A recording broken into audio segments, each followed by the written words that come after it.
हर जगह पर Facebook, Instagram, email पर बार बार एक ही खबर नजर आ रही है कि किया सेल्टोस का एक्सीडेंट हुआ जिसमें उसके 2 टुकड़े हो गए हैं।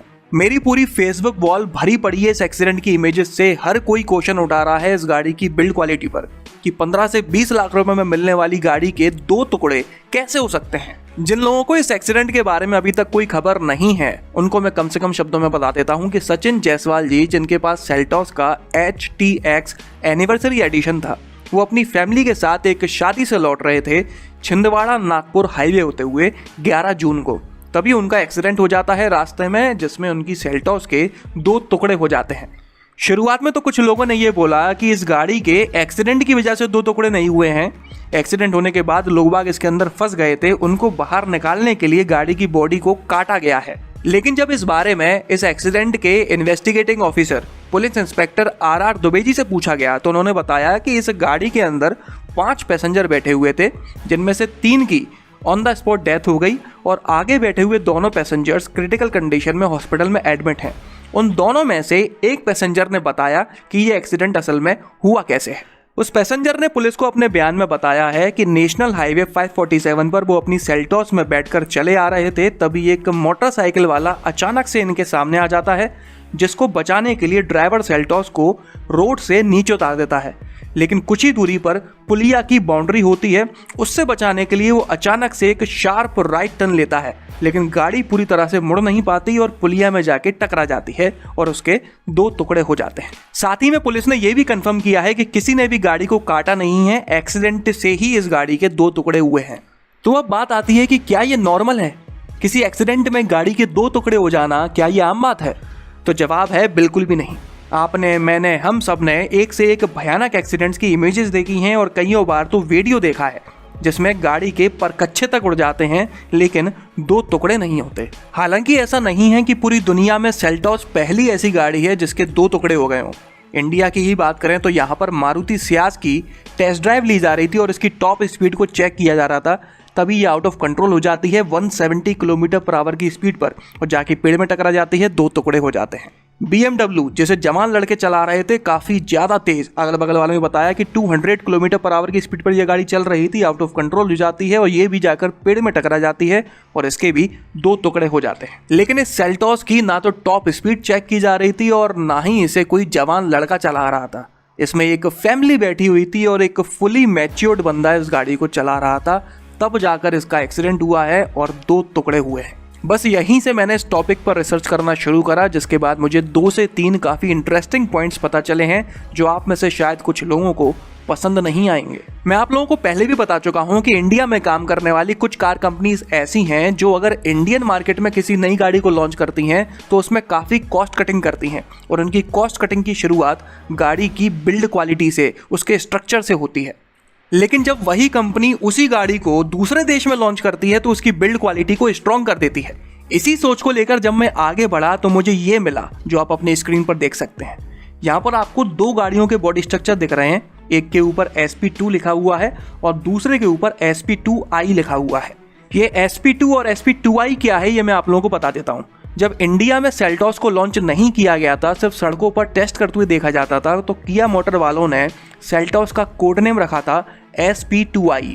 अगर आप लोगों को याद नहीं या विश्वास नहीं तो मैं उस समय के कुछ आर्टिकल्स की इमेजेस शेयर कर देता हूं जिसमें आप देख सकते हैं कि सेल्टोस को SP2i बोला जा रहा है। और ये जो SP2 आप देख रहे हैं ये इंडिया के बाहर जो सेल्टोस बनाई बेची जा रही है उसका कोड नेम है। अब जरा इन दोनों बॉडी स्ट्रक्चर्स को काफी ध्यान से देखिएगा। इसमें 3 तरह के कलर इस्तेमाल किए गए हैं, एक है रेड, दूसरा ब्लू और तीसरा ग्रे। ग्रे कलर से मतलब है जहां जहां पर माइल्ड स्टील का इस्तेमाल किया गया है, मतलब हल्की फुल्की स्टील का, वहां पर ग्रे कलर है। जहां पर हाई स्ट्रेंथ स्टील का इस्तेमाल किया गया है वहां पर ब्लू कलर है और जहां पर अल्ट्रा हाई स्ट्रेंथ स्टील का इस्तेमाल किया गया है वहां पर रेड कलर है। SP2 के बॉडी स्ट्रक्चर में आप देख सकते हैं कि यहाँ पर A पिलर और B पिलर को अल्ट्रा हाई स्ट्रेंथ स्टील से ही बनाया गया है, लेकिन SP2i जो कि इंडियन सेल्टोस है यहाँ पर अल्ट्रा हाई स्ट्रेंथ स्टील का इस्तेमाल किया ही नहीं गया है। दूसरी इमेजेस में भी आप देख सकते हैं कि SP2 में ड्राइवर और को ड्राइवर के फुटवेल वाले एरिया में भी अल्ट्रा हाई स्ट्रेंथ स्टील का इस्तेमाल किया गया है, लेकिन SP2i में नहीं है। ये नीचे की इमेजेस आप देख सकते हैं, यहाँ पर भी SP2i में सिर्फ आगे की तरफ अल्ट्रा हाई स्ट्रेंथ स्टील का इस्तेमाल किया गया है, वरना पूरी की पूरी बॉडी हाई स्ट्रेंथ स्टील और माइल्ड स्टील के कॉम्बिनेशन से ही बना दी है।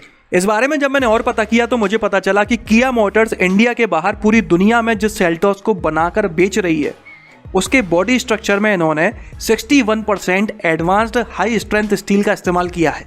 लेकिन यही कंपनी जिस सेल्टोस को इंडिया में बेच रही है उसके बॉडी स्ट्रक्चर को बनाने में इन्होंने एक ग्रेड नीचे की 73% हाई स्ट्रेंथ स्टील का इस्तेमाल किया है, ना कि एडवांस्ड हाई स्ट्रेंथ स्टील का। और ये डेटा मैं कोई अपने मन से नहीं बता रहा हूँ, ये किया मोटर्स ने खुद ऑफिशियली क्लेम किया है, इंडिया के अंदर अलग और इंडिया के बाहर अलग। इस वीडियो की किसी भी जानकारी को आप क्रॉस चेक कर सकते हैं, मैंने पूरे डेटा की सोर्स डिस्क्रिप्शन में दी हुई है। जब मैंने सेल्टोस के अलावा और भी गाड़ियों के बॉडी स्ट्रक्चर के बारे में ढूंढने की कोशिश करी तो मुझे पता चला कि इस तरह की जानकारी ज़्यादातर कंपनीज पब्लिकली रिवील करने से बचती हैं। कंपनीज आपको बॉडी स्ट्रक्चर तो दिखा देती हैं लेकिन ये नहीं बताती कि उन्होंने किस तरह की स्टील का कितना इस्तेमाल किया है।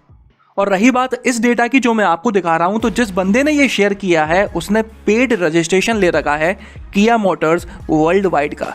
लेकिन जैसे तैसे ढूंढने पर मुझे टाटा हैरियर का बॉडी स्ट्रक्चर मिल गया जो कि टाटा मोटर्स ने खुद ऑफिशियली शेयर किया हुआ है, जिसमें आप देख सकते हैं कि जहां जहां पर रेड पार्ट है वहां पर एडवांस्ड हाई स्ट्रेंथ स्टील का इस्तेमाल किया गया है।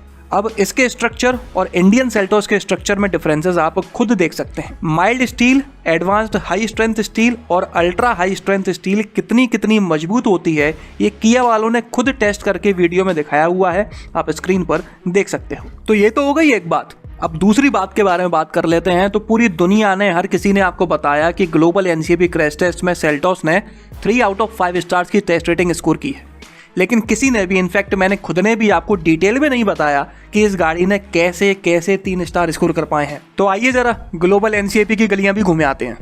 एनसीएपी वाले जो स्टार्स देते हैं वो डिपेंड करते हैं कि उस गाड़ी ने कितने पॉइंट्स में से कितना स्कोर किया है।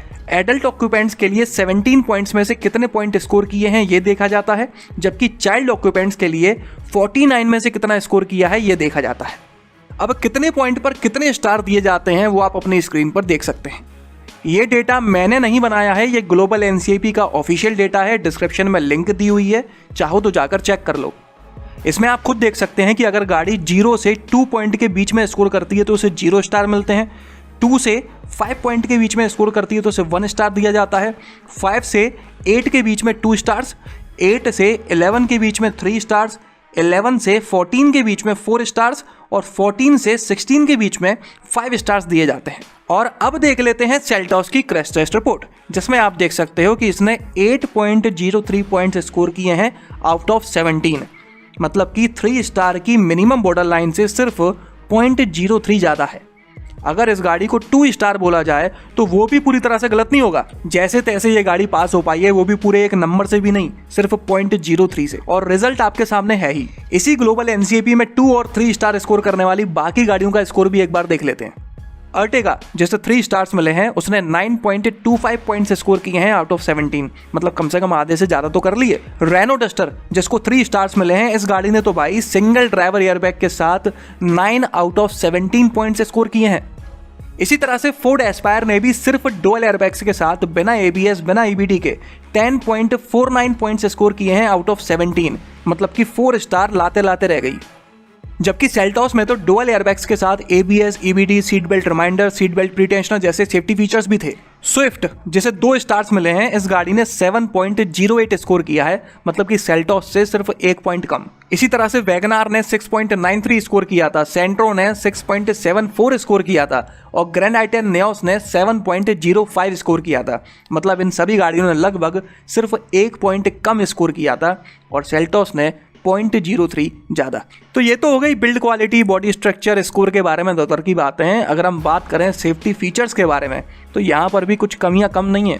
इस गाड़ी के सिर्फ टॉप वेरिएंट GTX प्लस में ही आपको 6 एयरबैग्स मिल पाते हैं, वरना अगर आप इस गाड़ी का डीजल सेकंड टॉप खरीदते हो जो आपको 20 लाख रुपए का पड़ता है ऑन रोड, या फिर पेट्रोल सेकंड टॉप जो आपको लगभग 18.25 लाख रुपए का पड़ता है, तो उसमें आपको सिर्फ 2 एयरबैग्स ही मिल पाते हैं। जबकि आजकल तो मैग्नेट जैसी कम बजट की गाड़ियों में इतने सारे सेफ्टी फीचर्स मिल जाते हैं। काइगर में, ट्राइपर में 4 एयरबैग्स मिल जाते हैं, एस्पायर फीगो में 6 एयरबैग्स के साथ दुनिया भर के सेफ्टी फीचर्स मिल जाते हैं, नेक्सॉन में भी इतने सारे सेफ्टी फीचर्स स्टैंडर्ड दिए हुए हैं हर किसी वेरिएंट में। लेकिन 20 लाख रुपए की सेल्टोस की बात करूं या 30 लाख रुपए की कार्निवाल की, उसमें आपको 2 एयरबैग ही मिल पाते हैं।